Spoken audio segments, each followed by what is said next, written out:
இந்த வீடியோவில் நம்ம பார்க்க போகின்ற தலைப்பு மாந்தி நின்ற வீட்டின் அதிபதி பாதகஸ்தானம்.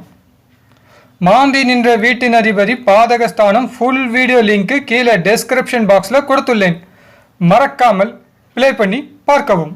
இப்போ ஸ்க்ரீனில் தெரிகின்ற ராசி கட்டத்தை பாருங்க.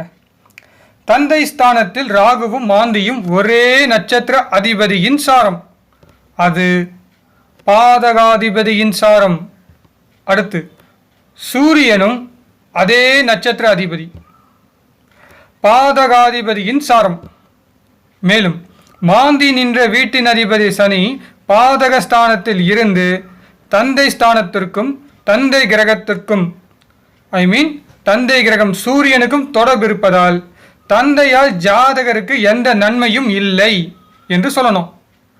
9ஆம் இடம் தந்தை ஸ்தானம், 3ஆம் இடம் மாமனார் குறிக்கும். ஓகேங்களா?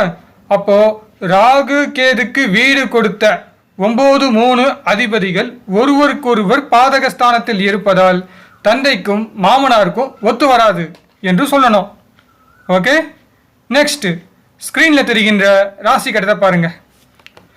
மாந்தி நின்ற வீட்டின் அதிபதி பாதகஸ்தானத்தில் இருப்பதால் இத்துடன் லக்னத்திற்கு திரிகோண அதிபதிகள் அனைவரும் பாதகஸ்தானத்தில் இருப்பதால் ஜாதகருடைய ஃப்ரெண்ட்ஷிப் சரியில்லை.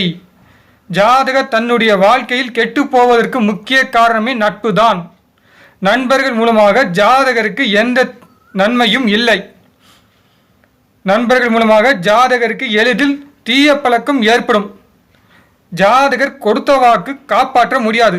வாங்கின கடன் தொகை திரும்ப செலுத்த முடியாது. ஜாதகர் கையில் பணம் தங்காது. பணத்தை மல்டிபிள் பண்ணக்கூடிய நாலேஜ் ஜாதகருக்கு கிடையாது. இந்த சேர்க்கை பெண் ராசியில் இருப்பதால் ஜாதகருக்கும் எளிதில் பெண்களிடம் கெட்ட பெயர் வாங்கி கொடுக்கும். Okay, good, thank you. இது என்னுடைய வாட்ஸ்அப் நம்பர், இது என்னுடைய ஜிபே நம்பர். ஒரு ஜாதகம் பார்க்க கட்டணம் ₹2000 வாங்குறேன். திருமணம் பொருத்தம் பார்க்க கட்டணம் ₹500 வாங்குறேன். தேவைப்படுபவர்கள் என்னை தொடர்பு கொள்ளவும்.